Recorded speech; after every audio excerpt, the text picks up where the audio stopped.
मंजिल उन्हीं को मिलती है जिनके सपनों में जान होती है। पंखों से कुछ नहीं होता, हौसलों से उड़ान होती है। Myself Yogendra Bagadia, team botany CLC Sikar. बच्चों, वो तारीख आने वाली है जिसका सभी को इंतजार है, 17 जुलाई। आज अपन यहाँ पे लेके आए हैं दंगल नंबर 10 और 11वां दंगल जो है वो अपन 17 जुलाई को करेंगे। उम्मीद है आपका जो ये पेपर है वो बहुत अच्छे से गया है और आपने मैक्सिमम क्वेश्चन जो है वो सारे अटेम्प्ट किए हैं और सही भी किए हैं। अगर मैं एक थोड़ा सा ब्रीफिंग करूं यहाँ पे, तो इससे पहले जितने भी टेस्ट है DCM के थ्रू दंगल जितने भी हुए हैं, ठीक है, उन सभी के अंदर सारा पूरा सिलेबस जो है वो कवर किया गया है और जो भी NCERT बेस्ड प्लस जो नीट एग्जाम ओरिएंटेड जो क्वेश्चंस आते हैं वो सारे के सारे कवर किए गए हैं। तो अपने को 17 जुलाई का इंतजार रहेगा और अपन निश्चित रूप से एग्जाम को फोड़ के आएंगे। ठीक है बच्चों, तो आज अपन स्टार्ट करते हैं दंगल नंबर 10 का वीडियो सॉल्यूशन।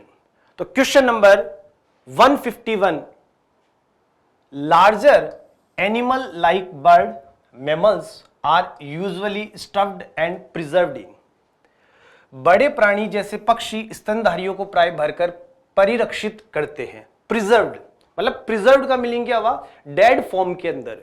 और बिल्कुल NCERT बेस्ड क्वेश्चन है और उसके अंदर क्लियर मेंशन कर रखा है। यहां पे अपन क्या काम में लेंगे? म्यूजियम, हर्बेरियम प्लांट्स के लिए काम में आता है।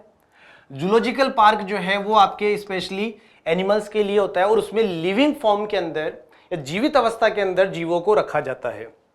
गार्डन की बात करें तो गार्डन के अंदर भी अगर अपन देखें तो यहां पर याद रखें लिविंग फॉर्म में ही जो है वो आपके काम में लिया जाएगा। तो आंसर क्या जाएगा? फर्स्ट ऑप्शन क्या हो जाएगा? राइट हो जाएगा। क्लियर है? संग्रहालय में होगा, हर्बेरियम में नहीं होगा, प्राणी उपवन में भी नहीं होगा और उद्यान में भी नहीं होगा। तो आंसर क्या चला जाएगा? फर्स्ट ऑप्शन राइट हो जाएगा। ठीक है, next, find out incorrect statement regarding 5 kingdom classification.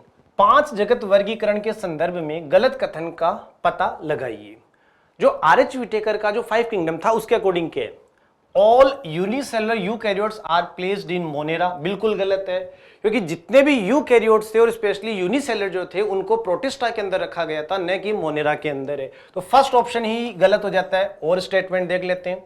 All multicellular eukaryotes are placed in 3 kingdom. बिल्कुल सही है। Third option, all unicellular prokaryotes are placed in Monera. बिल्कुल सही बात है। All multicellular autotrophs eukaryotes are placed in Plantae. बिल्कुल सही बात है। बट यहां पर इनकरेक्ट स्टेटमेंट पूछा गया है, इट मींस गलत कथन पूछा गया है। तो सभी एक कोशिकीय ससीम केंद्र की मोनेरा में रखे गए हैं। बिल्कुल गलत है। तो ऑप्शन क्या चला जाएगा? फर्स्ट ऑप्शन क्या होगा? राइट हो जाएगा। ठीक है, next, kingdom fungi is divided into various classes on the basis of. देखो बिल्कुल NCERT में दे रखा है कि यहां पर जितने भी यहां पे 4 ऑप्शन दिए हैं, मोड ऑफ न्यूट्रिशन है, पिगमेंट है, मॉर्फोलॉजी ऑफ माइसीलियम है, एम्ब्रियो है, या फिर अगर अपन बात करें पोषण की प्रक्रिया, वर्णक, कवक जाल की आकारिकी और भ्रूण, तो इसमें से जो एक बेस है वो एक बेस कौन सा है? Morphology of mycelium. मतलब कवक जाल की आकारी के आधार पर जो है वो 4 क्लासों में वर्गीकृत किया गया है कवक को। फाइकोमाइसिटस, एस्कोमाइसिटस, बेसिडियोमाइसिटस एंड ड्यूट्रोमाइसिटस। तो आंसर क्या होगा? थर्ड ऑप्शन क्या हो जाएगा? राइट हो जाएगा। Next, which of the following statement is wrong. अब देखो यहां पे कुछ स्टेटमेंट दिए गए हैं, बिल्कुल NCERT बेस्ड डाटा है, स्टेटमेंट है ये। M.W. Briznik demonstrate that extract of the infected plant of tobacco could infected in healthy plants of tobacco. Viroid cause potato spindle tuber disease. Both DNA and RNA present within a single virus simultaneously. Lichen do not grow in pollutant area. अगर अपन कहें कि एक scientist है, उसने संक्रमित तंबाकू के पौधे का रस स्वस्थ तंबाकू के पौधे को भी क्या किया था? संक्रमित करने में सक्षम होते हैं। ये उसने एक प्रयोग के द्वारा प्रदर्शित किया था। बिल्कुल सही बात है। वायरियोइड के कारण पोटैटो स्पिंडल ट्यूबर नामक रोग होता है, ये बिल्कुल सही है, NCERT के अंदर दे रखा है। एक वायरस में डीएनए तथा आरएनए दोनों साथ साथ उपस्थित होते हैं, ये भी बिल्कुल सही है। लाइकेन प्रदूषित क्षेत्रों में नहीं उगते हैं, ये भी बिल्कुल सही है। लेकिन अब इसमें ये देखना है कि रॉन्ग स्टेटमेंट कौन सा है। तो याद रखिए डीएनए और आरएनए जो है वो कभी भी वायरस में एक साथ नहीं पाए जाते हैं, या तो डीएनए पाया जाएगा या फिर क्या पाया जाएगा, आरएनए पाया जाएगा। तो थर्ड ऑप्शन क्या हो जाएगा, राइट हो जाएगा। मतलब रॉन्ग स्टेटमेंट सेलेक्ट करना है। Next, stored food of red algae. देखो green algae, brown algae, red algae, आपको सब कुछ पता है, आपने सब कुछ पढ़ रखा है, फिर भी एक बार अपन रिवाइज कर लेते हैं। ग्रीन एल्गी की बात करें तो यहां पर आप अच्छे से समझ लें, ग्रीन एल्गी के अंदर फूड जो है वो आपके पायरेनोइड ग्रेन्यूल्स के फॉर्म में भी आपके प्रेजेंट रहता है। ब्राउन एल्गी की बात करें तो लेमिनेरिन और मैनिटोल फॉर्म में भी प्रेजेंट होता है। और रेड एल्गी की बात करें तो फ्लोरिडियन स्टार्च फॉर्म में क्या होता है, ये स्टोर रहेगा। तो ग्लाइकोजन नहीं होगा, लेमिनेरिन नहीं होगा, काइटिन नहीं होगा। ठीक है, तो फर्स्ट ऑप्शन क्या होगा, राइट हो जाएगा। नेक्स्ट देखते हैं, hygroscopic structure present in Marchantia spore dispersal is called. Marchantia में बीजाणु प्रकीर्णन आर्द्रताग्राही संरचना से होता है, जिसे कहते हैं, देखो यहां पर बिल्कुल एनसीईआरटी में दे रखा है कि भाई अगर अपन ये कहें कि जो लीवर वर्ड्स है या जो मॉसेज है उनमें अगर अपन देखें तो less develop no doubt Marchantia है, लीवर वर्ट है, बट वहां पर भी स्पोर के डिस्पर्सल या बीजाणु के प्रकीर्णन की क्या होती है, व्यवस्था होती है। और उसी प्रक्रिया के अंदर एक स्ट्रक्चर प्रेजेंट होती है जिसको अपन क्या बोलते हैं, इलेटर से रिप्रेजेंट करते हैं। तो ऑप्शन क्या होगा, फर्स्ट ऑप्शन क्या हो जाएगा, राइट हो जाएगा। ठीक है, next, the gametophyte is not an independent free living generation in. किसमें गेमेटोफाइट एक स्वतंत्र मुक्त जीवी पीढ़ी नहीं होती है। देखो बहुत ही अच्छा क्वेश्चन है, एनसीईआरटी बेस्ड है। देखो यहां पर कुछ एग्जांपल्स दे रखे हैं, पहले वो एग्जांपल समझ लो अच्छे से। Polytrichum, Adiantum, Marchantia, cycas. अब इनमें अगर अपन देखें तो यहां पर याद रखना, जो पॉलीट्राइकम है, एडियंटम है, जो मार्केंशिया है, इन तीनों के अंदर कहीं ना कहीं फ्री लिविंग के अंदर क्या होते हैं, आपके जनरेशन क्या होती है, प्रेजेंट होती है। मतलब युग्मकोद्भिद या गेमेटोफाइट जनरेशन क्या होती है, प्रेजेंट होती है। बट जो साइकस है, साइकस मतलब जिम्नोस्पर्म के अंदर जो है, अनावर्त बीजी के अंदर जो है गेमेटोफाइट जो होती है वो स्पोरोफाइट जनरेशन पे क्या होती है, डिपेंडेड होती है। अगर अब मैं बात करूं यहाँ पे पोलन ग्रेन का फॉर्मेशन, तो पोलन ग्रेन का जो फॉर्मेशन होता है या जो मेल गेमीट होते हैं वो मेन बॉडी पे क्या होते हैं, डिपेंडेड होते हैं। तो यहां पर फ्री लिविंग में कौन सा नहीं होगा, तो कौन सा नहीं होगा, साइकस नहीं होगा। Next, stem tendril is found in, बिल्कुल एनसीईआरटी बेस्ड एग्जांपल है, grape vine, sweet potato, pitcher plant, नीम, अंगूर, शकरकंद, घटपर्णी पादप में, नीम में। तो ग्रेप वाइन के अंदर याद रखिए आप, ग्रेप वाइन में प्रेजेंट होता है, ये एनसीईआरटी में दे रखा है बिल्कुल। स्वीट पोटैटो जो है वो एक मॉडिफाइड रूट होता है। पिचर प्लांट्स के अंदर लीफ मॉडिफाइड हो जाती है, और नीम के अंदर ऐसी व्यवस्था देखने को या जो है वो स्ट्रक्चर देखने को नहीं मिलता है। और ये कहीं ना कहीं स्टेम टेंड्राइल जो है वो आपके आरोहण में या क्लिम्बिंग के में क्या करती है, हेल्प करती है। तो ऑप्शन क्या होगा, फर्स्ट ऑप्शन क्या होगा, राइट हो जाएगा। ठीक है, नेक्स्ट बढ़ते हैं। Pulvinus is found in citrus, some legume plants, monocots, Opuntia. पर्णवृंत तल्प किसमें पाई जाती है, तो यहां पर बिल्कुल एनसीईआरटी का ही डाटा लिया गया है कि भाई इस तरीके से एक स्ट्रक्चर है, लीफ है, तो इसका जो लीफ बेस होता है, ये लीफ बेस क्या हो जाता है, स्वेलअप हो जाता है। और स्वेलअप होता है किस रीजन से, फूड के स्टोरेज के रीजन से हो जाता है। और ये बेसिकली प्रेजेंट होता है किसके अंदर, कुछ लेग्यूम पादपों के अंदर जो है वो देखने को मिलता है। तो ऑप्शन क्या होगा, सेकंड ऑप्शन क्या हो जाएगा, राइट हो जाएगा। ठीक है, next, a sterile stamen is called syngenesious stem, polyandrous stem, pistillode stem, staminode. ठीक है, युक्त कोशी पुंकेसर, पृथक पुंकेसर, पिस्टिलोड, स्टेमिनोड, ये कुछ नाम दे रखे हैं। और ये पूछा गया स्टेराइल मतलब बंदे। बंदे का मतलब क्या होता है कि जो नर युग्मकों का निर्माण करने में सक्षम नहीं होता है। ठीक है, तो उसके लिए एक टर्म यूज लिया जाता है, और वो टर्म कौन सा होता है, स्टेमिनोइड, या इसी को अपन क्या बोलते हैं, जो परागकोश के अंदर परागकणों का निर्माण नहीं होता है।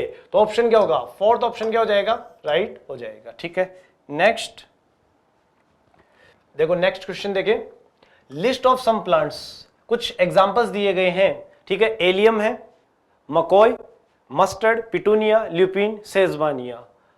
अब इसमें से ये पूछा गया है कि बाइकार्पेलरी कंडीशन कौन सी है। देखो एलियम लीलियसी कुल का है, मकॉय सोलेनेसी कुल का है, मस्टर्ड ब्रेसिकेसी कुल का है, पिटूनिया सोलेनेसी कुल का है, ल्यूपिन लीलियसी कुल का है, सेजवानिया फेबेसी कुल का है। ठीक है, तो यहां पे बाइकार्पेलरी कंडीशन जो है वो किसके अंदर होगी, मकॉय के अंदर होगा, मस्टर्ड के अंदर होगा, पिटूनिया के अंदर हो जाएगा। तो ये 3 एग्जांपल आएंगे इसके अंदर, इनके अंदर ल्यूपिन और सेजवानिया के अंदर ये कंडीशन देखने को नहीं मिलेगा।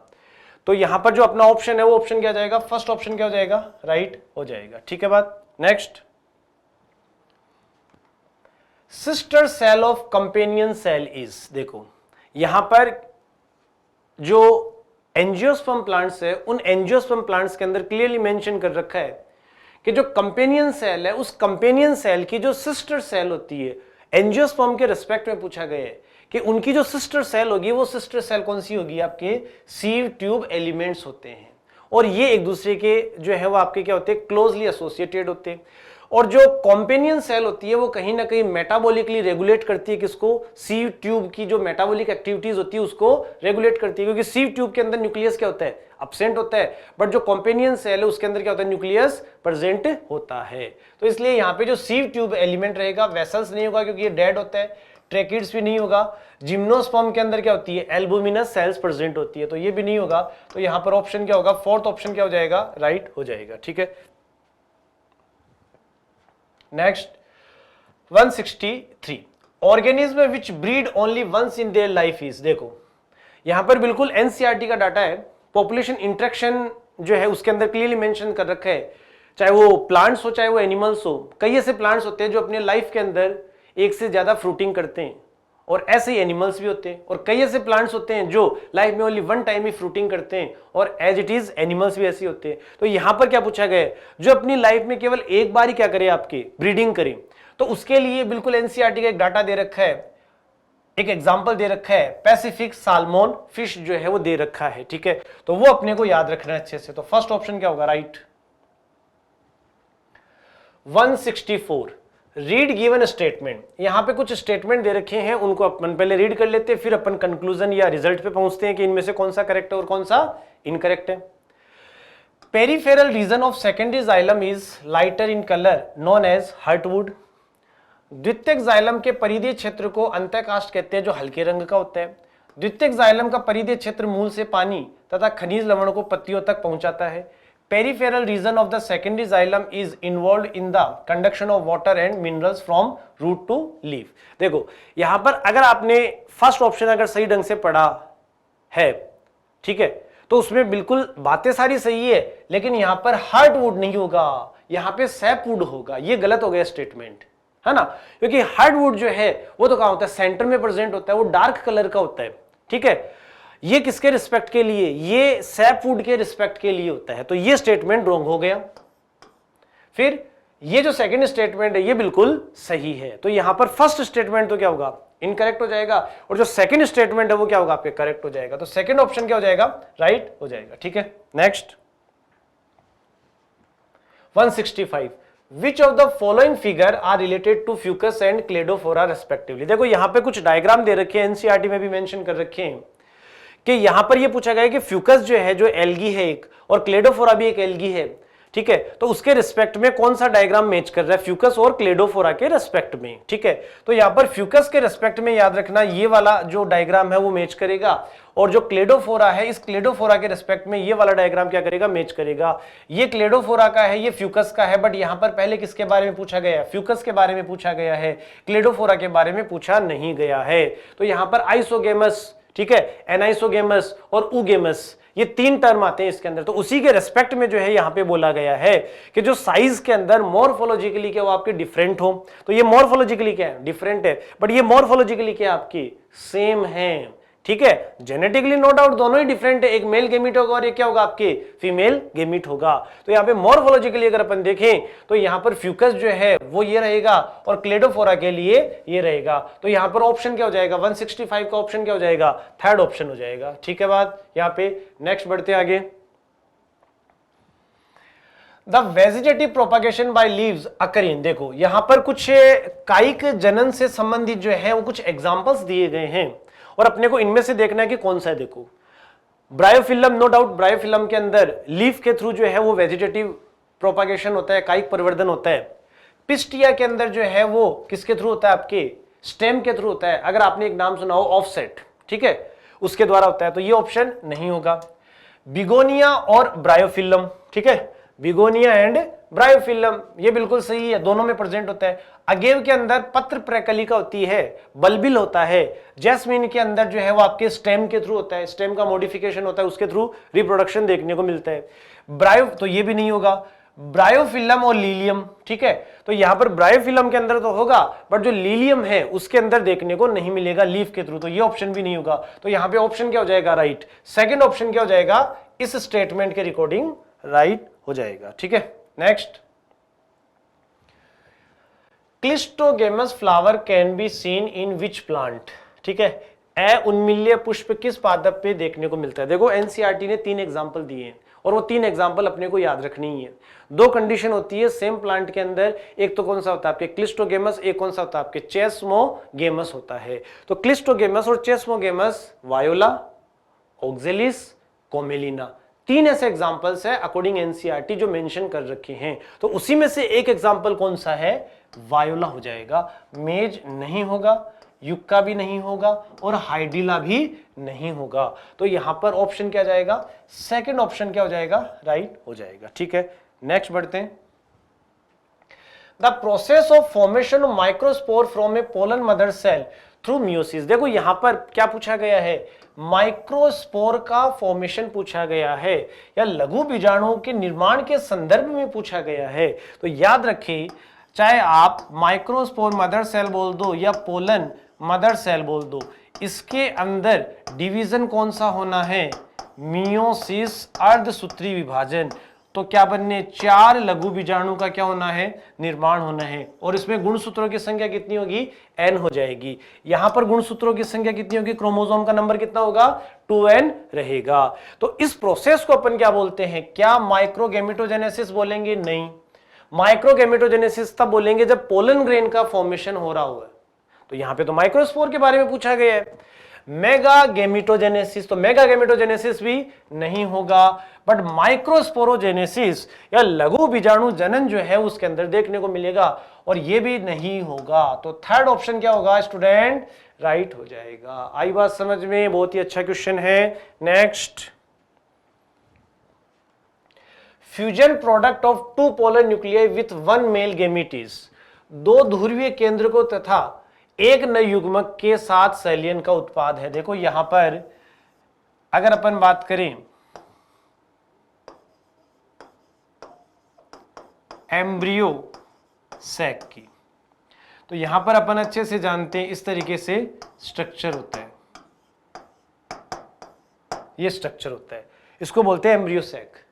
इसके अंदर जो प्राइमरी मेल गेमीट है वो तो किससे फ्यूज होगा, एग सेल से, और जो सेकेंडरी मेल गेमीट है वो किससे फ्यूज होगा, आपके सेंट्रल सेल से। और सेंट्रल सेल से फ्यूज होकर की ये क्या बनाएगा, प्राइमरी एंडोस्पर्म न्यूक्लियस का क्या करेगा, फॉर्मेशन करेगा, या प्राथमिक भ्रूणपोष केंद्र का क्या करेगा, निर्माण करेगा। और इसी को अपन क्या बोलते हैं, ट्रिपल फ्यूजन या त्रिक सलियन भी बोलते हैं। तो सेकेंडरी न्यूक्लियस गलत है, प्राइमरी एंडोस्पर्म न्यूक्लियस बनेगा, जाइगोट इससे बनेगा आफ्टर फर्टिलाइजेशन, एम्ब्रियो सैक ये पूरा स्ट्रक्चर हो गया, तो ये भी गलत हो जाएगा, ये भी गलत है। तो ऑप्शन क्या होगा, सेकंड ऑप्शन क्या हो जाएगा, राइट हो जाएगा, ठीक है। नेक्स्ट देखते हैं, सेल मेम्ब्रेन इज ए, देखो यहां पे 3 ऑप्शन दे रखे हैं, symmetrically structure, living structure, selectively permeable, और सेकंड और थर्ड। तो यहां पर याद रखना है सिमेट्रिकल स्ट्रक्चर जो है यहां पर बिल्कुल कहना गलत है सेल मेम्ब्रेन या कोशिका झिल्ली के रेस्पेक्ट में। क्यों, क्योंकि यहां पर प्रोटीन भी है, लिपिड भी है, और कहीं ना कहीं आपके जो है वो इनका जो अरेंजमेंट होता है वो बिल्कुल कॉन्टिन्यूअस नहीं होता है, सतत रूप से नहीं होता है। तो इस रीजन से यहां पर, और कहीं ना कहीं कार्बोहाइड्रेट भी होते हैं इसके अंदर, ग्लाइकोप्रोटीन या ग्लाइकोलिपिड के फॉर्म में, ठीक है। तो इस रीजन से इसको अपन अरेंजमेंट वाइज क्या बोलते हैं, एसिमेट्रिकल या असममित बोलते हैं, ठीक है। लिविंग स्टेट में रहेगा, मेटाबॉलिकली एक्टिव होता है, और सेलेक्टिवली क्या होता है, ये इसका यूनिक फीचर है कि जो सेल मेम्ब्रेन है वो कैसा होता है आपके, सेलेक्टिवली परमिएबल होता है, चयनात्मक पारगम्य होता है। तो इसलिए यहां पर फोर्थ ऑप्शन क्या होगा, राइट हो जाएगा, मतलब सेकंड और थर्ड दोनों ही ऑप्शन क्या होंगे, राइट हो जाएंगे। क्लियर बात यहां पे। Next, Which mediate inter of TCS cycle is withdrawal for the synthesis of phytochrome? phytochrome PGR के अंदर, प्लांट ग्रोथ रेगुलेटर के अंदर आता है, लाइट को रिसीव किया जाता है एक पिगमेंट के द्वारा, उसी का क्या नाम है, फाइटोक्रोम। और ये फाइटोक्रोम बनता है किससे, alpha ketoglutaric acid, succinic acid, succinyl coenzyme A, acetyl coenzyme A. ठीक है, तो यहां पर आप याद रखें सक्सेनाइल कोएंजाइम ए जो है वो आगे चल करके फाइटोक्रोम को बनाने में क्या करता है, हेल्प करता है, सहायता करता है। तो ऑप्शन क्या होगा, थर्ड ऑप्शन क्या हो जाएगा, राइट हो जाएगा। क्लियर है यहां पे। Next question 172, microorganisms which have high rate of biomass production and growth can be expected to produce ton of proteins is। बिल्कुल एनसीईआरटी के अंदर दे रखा है, और आपको ये याद रखना है प्रोटीन के सोर्स के लिए यहां पर सुडोमोनास पोटेटा नहीं है, ई कोलाई भी नहीं होगा, राइजोबियम भी नहीं होगा, ये सारे बैक्टीरिया है, और ये भी बैक्टीरिया वैसे, बट ये भी जो है वो आपके इसमें देखें तो सबसे ज्यादा प्रचुर मात्रा के अंदर या प्रोटीन का जो सोर्स माना जा रहा है वो क्या माना जा रहा है, मेथाइलोफिलस मिथाइलोट्रोपस माना जा रहा है। ठीक है, तो फोर्थ ऑप्शन क्या होगा, राइट हो जाएगा। Next, select incorrect match. अब यहां पर अपने को ये देखना है कि इसमें से इनकरेक्ट कौन सा है। Citric acid no doubt Aspergillus के द्वारा ही होता है, एक फंगस है, बट यहां पर आप याद रखें एस्परजिलस नाइगर होता है स्पीसीज, जाति के रूप में, बट यहां पे क्या दे रखा आपके, फ्लेक्स। ठीक है, तो यहां पर ये नहीं होगा, तो फर्स्ट ऑप्शन ही वैसे इनकरेक्ट है। क्लोट बस्टर की बात करें तो स्ट्रेप्टोकोकस से क्या फाइंड आउट होता है, स्ट्रेप्टोकाइनेज, जो क्लोट बस्टर में रेस्पॉन्सिबल होता है। साइक्लोस्पोरिन जो ट्राइकोडर्मा एक फंगस है उसके द्वारा क्या किया जाता है, प्राप्त किया जाता है, जो इम्यूनोसप्रेसिव। देखो बच्चों आपको मैं एक चीज बता दूं, नीट के अंदर ये कुछ ऐसे पॉइंट है, जैसे सेल की बात करें तो मियोसिस के अंदर हर बार एक क्वेश्चन आता है, और इस टॉपिक से भी हर बार एक क्वेश्चन आता है, फिक्स पैटर्न क्वेश्चन होता है। ठीक है, कि इसमें से कुछ एग्जांपल्स देकर के अपने से पूछा जाता है, या कॉलम मैच करके जो है वो देखा जाता है कि इसी में से साइक्लोस्पोरिन, स्टेटिन, क्लोटबस्टर, पैक्टिनेज, प्रोटीएज, है ना। तो यहां पर जो साइक्लोस्पोरिन है वो ट्राइकोडर्मा से फाइंड आउट होता है। ब्यूटारिक एसिड बिल्कुल सही है, क्लोस्ट्रीडियम ब्यूटाइलिकम जो है उससे प्राप्त होता है, बट यहां पर स्पीसीज नहीं है, तो इस रीजन से ये ऑप्शन क्या हो जाएगा, गलत हो जाएगा। तो फर्स्ट ऑप्शन क्या होगा, इनकरेक्ट हो जाएगा यहां पे। ठीक है, नेक्स्ट देखते हैं अपन, the diagram below show the nuclear content of a cell. यह चित्र कोशिका के केंद्र घटकों को दर्शाया गया है। अभी मैं आपको बता रहा था सेल डिवीजन से फिक्स एक क्वेश्चन आता ही आता है, ठीक है ना। अब यहां पर आप देखिएगा एक बार, बिल्कुल आप ये एक बार सोच लीजिए, कॉन्सेप्ट है ये, ठीक है, और कॉन्सेप्ट बेसिस पे ही अब यहां पे क्या देखो, number of pair homologous chromosome, समजात गुणसूत्रों की संख्या के बारे में पूछा गया, क्रोमेटिन की संख्या के बारे में, ठीक है, क्रोमेटिक की या क्रोमेटिड की जो है वो संख्या के बारे में पूछा गया है, नंबर ऑफ सेंट्रोमियर के बारे में पूछा गया। तो अब पहले तो अपने को ये देखना है कि होमोलोगस, होमोलोगस का मतलब क्या होता है, जो मॉर्फोलॉजिकली क्या होता है आपके सिमिलर होता है, या संरचनात्मक या आकारिक रूप से क्या होता है आपके समान होता है, उसको अपन क्या बोलते हैं, समजात गुणसूत्र या होमोलोगस क्रोमोसोम बोलते हैं। तो यहां पे आप देखिएगा ये क्रोमोसोम और ये क्रोमोसोम दोनों सेम है, तो इसको अपन क्या बोलेंगे, होमोलोगस क्रोमोसोम पेयर। ये वाला क्रोमोसोम और ये वाला क्रोमोसोम दोनों क्या है, सेम है, तो इसको भी अपन क्या बोलेंगे, होमोलोगस क्रोमोसोम, और इसको भी क्या बोलेंगे, होमोलोगस क्रोमोसोम है। तो यहां पर पेयर कितने हैं देखो, एक पेयर तो ये हो गया, इसको मान लेते हैं ए और ए, इसको मान लेते हैं बी और बी, और ये हो गया सी और सी, तो कितने हो गए आपके, तीन हो गए ना, तीन होमोलोगस क्या हो गए, पेयर हो गए। अब देखो क्रोमेटिड पूछा है, तो अपन जानते हैं जो ये क्रोमोसोम है इसके अंदर कितने क्रोमेटिड होते हैं, दो क्रोमेटिड होते हैं। तो यहां पर क्रोमोसोम है कितने, 1 2 3 4 5 6, तो क्रोमेटिड कितने हो जाएंगे, 12 12 हो जाएंगे। सेंट्रोमियर की बात करें तो हर एक क्रोमोसोम के अंदर क्या है आपके सेंट्रोमियर प्रेजेंट है, तो 6 क्या हो जाएंगे आपके, सेंट्रोमियर हो जाएंगे। तो यहां पे आप देखिएगा होमोलोगस पेयर तो कितने हुए, 3, क्रोमेटिड कितने हुए आपके 12, और सेंट्रोमियर कितने हो गए 6 हो गए। तो आंसर क्या होगा आपके सेकंड ऑप्शन क्या होगा, राइट हो जाएगा। बिल्कुल कॉन्सेप्ट बेस्ड क्वेश्चन है ना। अब जो अपने एनसीईआरटी में दे रखा है वो पास पास दे रखे, तो जरूरी थोड़ी ना कि पास पास हो, आपको ये देखना है कि जो मॉर्फोलॉजिकली है ना, आकारिकी रूप से जो डायग्राम यहाँ पे दिखाई दे रहा है वो कौन सा सेम है। तो यहाँ पे सेम है ये, तो होमोलोगस क्रोमोसोम बोलेंगे, इसको भी क्या बोलेंगे होमोलोगस क्रोमोसोम, और इसको भी क्या बोलेंगे होमोलोगस क्रोमोसोम बोलेंगे। तो सेकंड ऑप्शन क्या होगा, राइट हो जाएगा। नेक्स्ट देखते हैं, desert, rain forest, mangrove, coral reef, wetland, estuaries and alpine meadows can be employed to describe the, ये जितने भी नाम दे रखे हैं ये किससे संबंधित है ये पता लगाना है, ये इस ऑप्शन के अंदर देखना है। तो यहां पर डाइवर्सिटी जो है वो 3 टाइप से देखी जाती है, जेनेटिकली डाइवर्सिटी, स्पीसीज डाइवर्सिटी और इकोलॉजिकल डाइवर्सिटी। तो ये जितने भी एग्जांपल्स है वो किस बेसिस पे जो है वो डिस्क्राइब किए गए हैं, इकोलॉजिकली डाइवर्सिटी के बेस पे क्या किए गए हैं, डिस्क्राइब किए गए। तो जेनेटिकली डाइवर्सिटी नहीं है, स्पीसीज डाइवर्सिटी भी नहीं है, और इकोलॉजिकली डाइवर्सिटी देखने को मिलेगा। तो ऑप्शन क्या होगा, थर्ड ऑप्शन हो जाएगा। How much percentage of PR is captured by the plant in photosynthesis process. अब आप एक चीज याद रख लें, इसमें बड़ा कंफ्यूजन रहता है बच्चों के कि भाई यहां पर 2 ऑप्शन है, 1 से 5% भी दे रखा है और 2 से 10% भी दे रखा है। तो इसमें से 1 to 5 करें या 2 to 10% करें, ये आप अच्छे से समझ लें।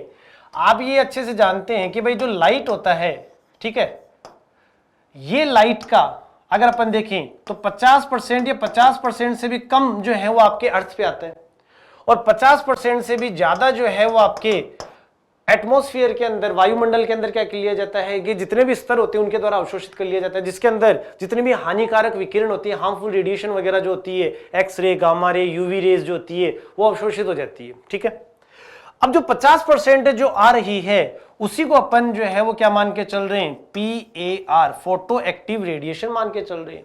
तो ये जो 50% है उसका तो लगभग कितना होगा आपके 2 से 10% होगा, याद रखना 2 to 10% होगा।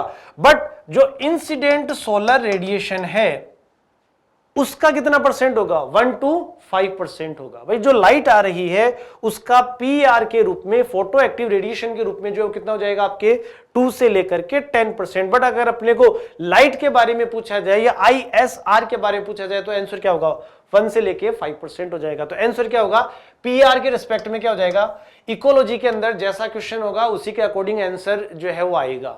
ठीक है, ये याद रखिए आप अच्छे से। ठीक है, तो यहां पे सेकंड ऑप्शन क्या हो जाएगा, राइट हो जाएगा। ठीक है, नेक्स्ट, अब देखो, plot with more species show less year to year variation total biomass, increase diversity contributed to higher productivity above conclusion made by. एक भूखंड जिसमें जातियों की संख्या अधिक होती है, साल दर साल जीव भर के उत्पादन में जो है वो अंतर कम से कम दर्शाता है।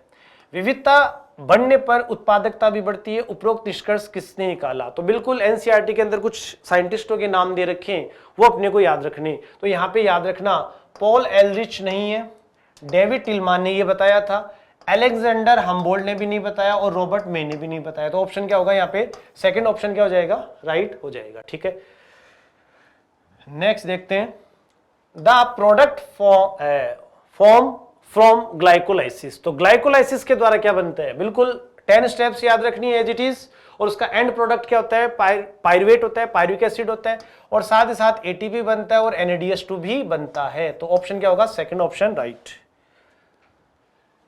Select the 2 correct statement out of the 4। इनमें से 4 में से अपने को 2 जो है वो देखने और 2 बताने के कौन से सही है, और 2 ये भी बताने, पूछा नहीं है बट अपने को पता होना चाहिए कि तो कौन से जो है वो गलत है।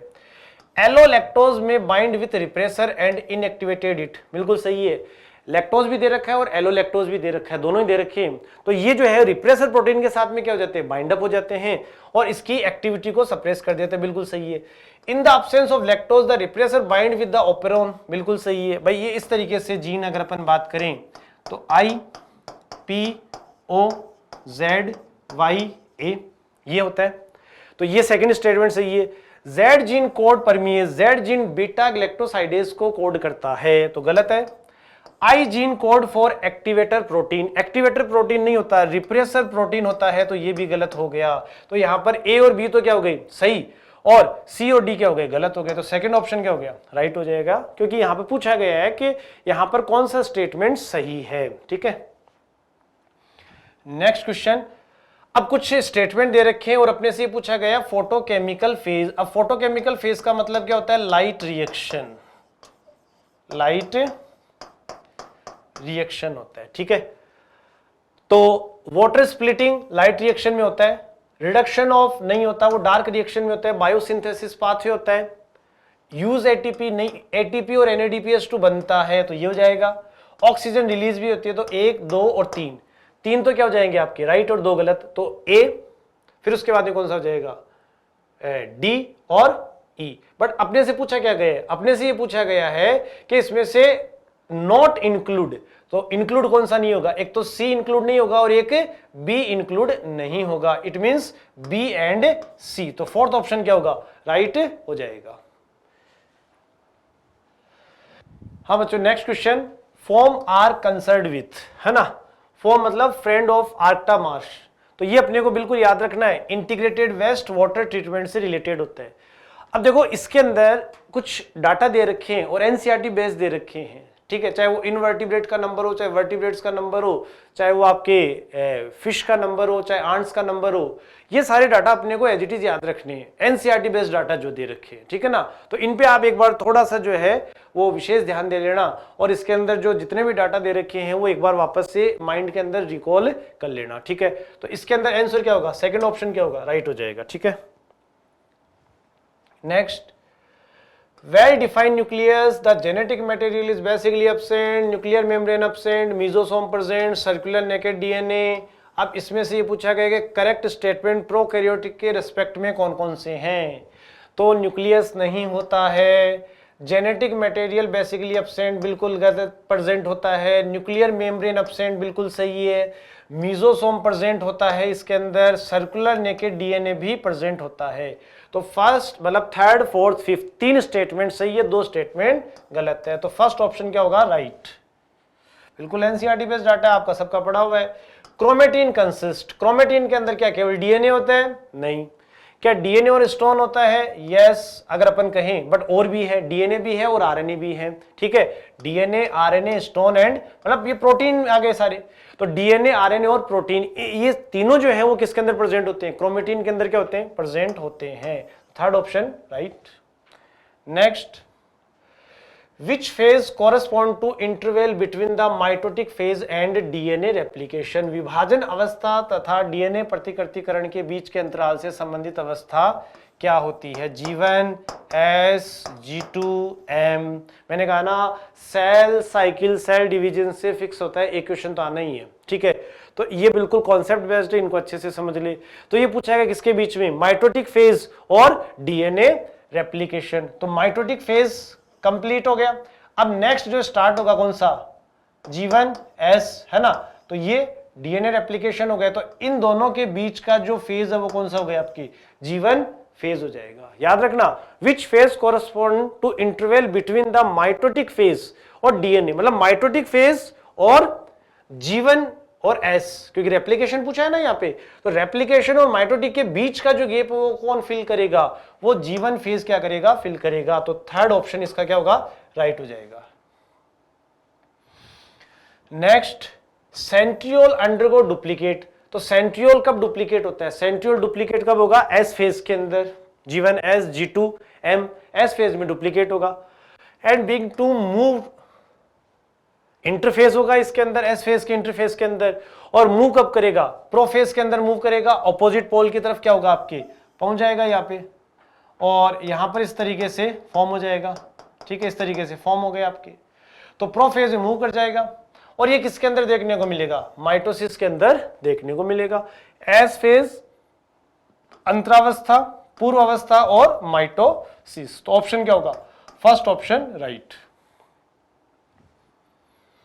सेक्शन बी के अंदर अपन फर्स्ट क्वेश्चन या 186 नंबर क्वेश्चन जो है, निम्न में से कौन से आरएनए और डीएनए में भिन्न होते हैं, विच of the following differ in RNA and DNA.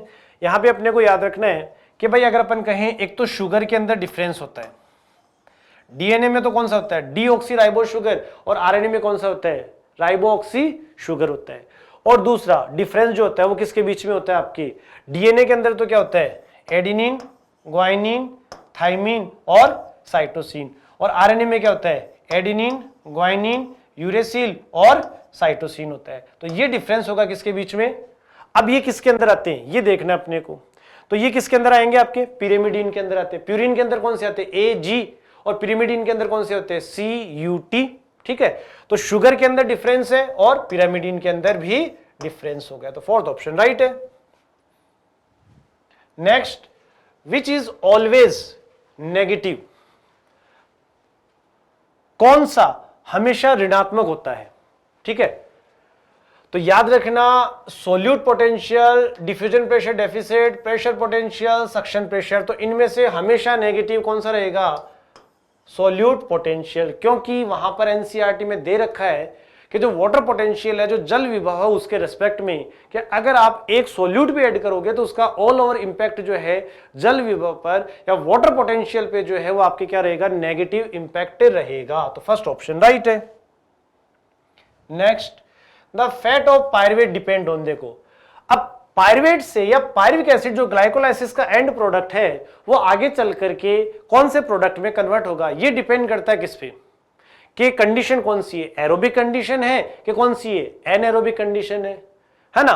तो यहां पर अवेलेबिलिटी ऑफ ऑक्सीजन होगा, क्योंकि कई ऐसे बैक्टीरिया होते हैं जो क्या होते हैं एरोबिक होते हैं, तो उनके अंदर भी कंप्लीट ऑक्सीडेशन होता है और एटीपी का क्या होता है फॉर्मेशन होता है। ठीक है, तो availability of oxygen first priority है, माइटोकॉन्ड्रिया फर्स्ट प्रायोरिटी नहीं है, एटीपी जो है वो नहीं है, NADPH2 भी नहीं है, तो फर्स्ट ऑप्शन क्या होगा अवेलेबिलिटी होना चाहिए। अगर अवेलेबिलिटी ऑक्सीजन का तब तो वो कंप्लीट ऑक्सीडाइज होगा, और ऑक्सीजन की अवेलेबिलिटी नहीं है तो वो इनकम्प्लीट ऑक्सीडाइज होगा, वो एथेनॉल बना सकता है या फिर आपके क्या बना सकता है आपके लैक्टिक एसिड का भी क्या कर सकता है फॉर्मेशन कर सकता है। ठीक है, next, mineral nutrients absorb by root move to leaves through, बिल्कुल दे रखा है एनसीईआरटी के अंदर रूट से, अपन बात करें किससे रूट से बात कर रहे, तो रूट से ये लीव की तरफ किसके थ्रू जा रहा है जाइलम के थ्रू जा रहा है, फर्स्ट ऑप्शन राइट। इन साइक्लिक फोटोफॉस्फोराइलेशन, ठीक है, साइक्लिक फोटोफॉस्फोराइलेशन में क्या काम में आता है पीएस फर्स्ट सिस्टम काम में आता है, light energy not used, oxygen not release, NADPH2 form, PS second involve. अब इसे पूछा है कि साइक्लिक के अंदर क्या जो है वो किससे रिलेटेड है, या इसमें क्या होता है प्रकाश ऊर्जा प्रयुक्त नहीं होती है, बिल्कुल गलत है। ऑक्सीजन नॉट रिलीज, ठीक है ना, तो ऑक्सीजन नॉट रिलीज ये बिल्कुल सही है क्योंकि वो PS सेकेंड के अंदर, ये नॉन साइक्लिक फोटोफॉस्फोराइलेशन के अंदर होता है। लाइट एनर्जी नॉट यूज्ड, ये बिल्कुल जो है वो आपके गलत हो गया, लाइट एनर्जी तो यूज होता है। NADPH2 फॉर्म नहीं होता है, वो आपके किसमें होता है नॉन साइक्लिक के अंदर होता है, और PS सेकेंड भी किसमें इन्वॉल्व होता है नॉन साइक्लिक के अंदर क्या होता है इन्वॉल्व होता है, तो सेकंड ऑप्शन क्या होगा इसका राइट हो जाएगा। नेक्स्ट, अब दो स्टेटमेंट है, inhibitor of plant metabolites metabolism में, इनिबिट सीड जर्मिनेशन, पादप उपापचय का संदमक। देखो इसमें 5 हार्मोन दे रखे हैं, auxin, cytokine, gibberellin, abscisic acid और इथाइलिन, और इनके जो फंक्शन है वो एज इट इज अपने को वापस से लास्ट मूवमेंट पे वापस एक बार रिकॉल कर लेने हैं, और इनमें भी पूरे चांसेस है एक क्वेश्चन जो है इनके फंक्शन के बेसिस पे आता ही आता है। ठीक है, तो यहां पर ये जो दोनों फंक्शन है, ये दोनों फंक्शन किसको जाते हैं एब्सिसिक एसिड को, बिल्कुल एनसीईआरटी के अंदर मेंशन कर रखा है, इसके अंदर नहीं है, इसके अंदर भी नहीं है और इसके अंदर भी नहीं है। ठीक है, नेक्स्ट, प्राइमरी सक्सेशन और secondary succession take place on respectively, प्राथमिक अनुक्रमण और द्वितीयक अनुक्रमण क्रम से होते हैं, तो बिल्कुल एनसीईआरटी में दे रखा है कि प्राथमिक अनुक्रमण वहां पे होता है जो अभी जैसे ज्वालामुखी है, तो ज्वालामुखी के स्फुटन के द्वारा जो अभी अभी ठंडी जगह स्थान हुआ है, ठीक है ना, जमीन है, वहां पर प्राथमिक संक्रमण होता है, और जो कृषि क्षेत्र था बाढ़ के कारण से, सूखे के कारण से, अकाल के कारण से वो नष्ट हो गया, तो वहां पे क्या होता है द्वितीयक अनुक्रमण देखने को मिलता है या सेकेंडरी सक्सेशन देखने को मिलता है। ठीक है, तो न्यूली क्रिएटेड पॉन्ड ये भी प्राथमिक अनुक्रमण के अंदर ही होता है, बट ये वाला जो पार्ट है ना, कौन सा कृषि के बाद छोड़ी गई भूमि, ये सेकेंडरी सक्सेशन के द्वारा फुलफिल होगा। न्यूली क्रिएटेड पॉन्ड, वायरल रोग, ये दोनों प्राथमिक के हैं। डिफॉरेस्ट साइट, ये दोनों द्वितीयक जो है वो अनुक्रमण के हैं, और डिग्रेड फॉरेस्ट एंड बेरी रोग, ठीक है, तो ये द्वितीयक का है, ये प्राथमिक का हो जाए, तो यहां पे फर्स्ट ऑप्शन क्या होगा, राइट हो जाएगा। ठीक है, नेक्स्ट,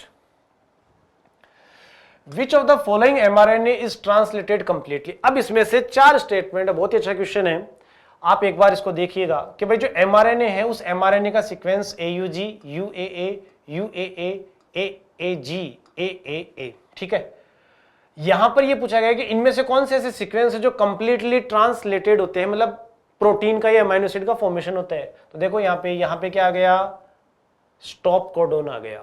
ठीक है, स्टॉप कोडोन क्या होते हैं, UAA, UAG और UGA।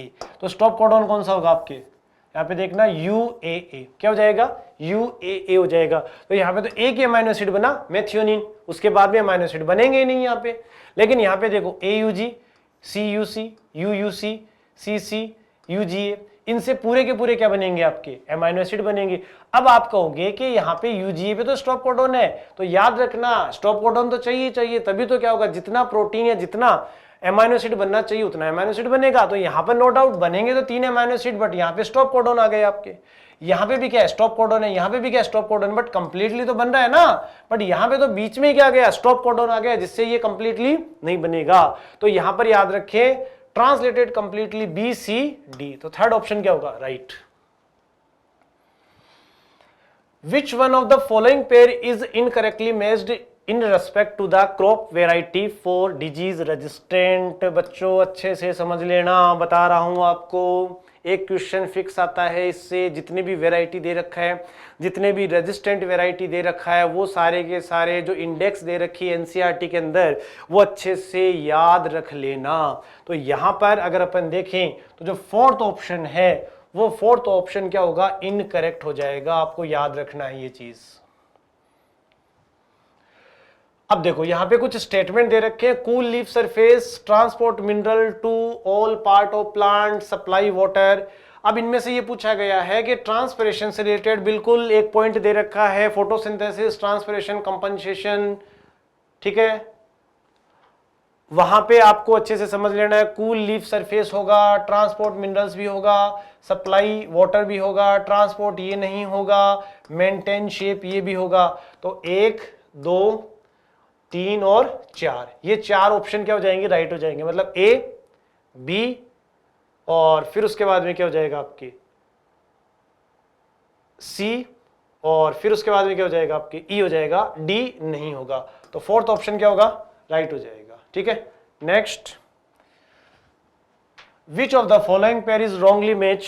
देखो आपके सामने वापस से क्वेश्चन है। देखो जितने भी दंगल हुए 1 से लेकर के 10 तक, आपने अच्छे से समझ लिया होगा कि उसके अंदर पूरा एनसीईआरटी कवर हो चुका है। ठीक है, तो एम यही है, उद्देश्य यही है कि भाई आपका पूरा का पूरा एनसीईआरटी जो है वो अच्छे से क्लियर हो जाए और बिल्कुल टिप्स पे हो जाए। ठीक है, जो भी एग्जाम्पल हो, जो भी डाटा हो, बिल्कुल टिप्स पे हो जाए। ठीक है, तो यहां पर आप अच्छे से समझ लो, लैक्टिक एसिड बिल्कुल डाइजेशन ये होता है इसके अंदर। चीज की बात करें तो अपने पास में एनसीईआरटी में रोक्यूफोर्ड चीज, स्विस चीज और कंबर्ट चीज, कॉम्ब्यूट चीज जो है वो दे रखा है। स्ट्रेप्टोकाइनेज अभी बताया, क्लोट बस्टर होता है, न कि इम्यूनोसप्रेसिव ड्रग। वो तो कौन सा होता है, साइक्लोस्पोरिन ए होता है। तो ये ऑप्शन क्या हो जाएगा, रॉन्ग हो जाएगा। हाँ बच्चों, next question 197, in hydrarch succession reed swamp stage proceed by. स्वच्छ जल अनुक्रमण में जड़ अनु अवस्था के पहले आती है, मतलब पहले कौन सी अवस्था आएगी। तो इसका बिल्कुल जो है वो एक सीक्वेंस दे रखा है ना।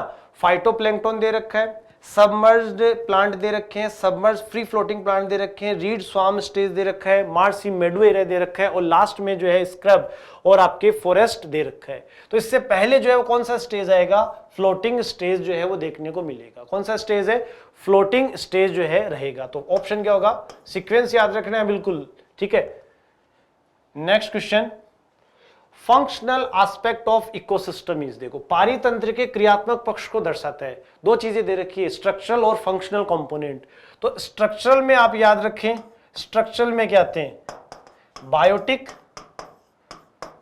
प्लस ए बायोटिक आते हैं।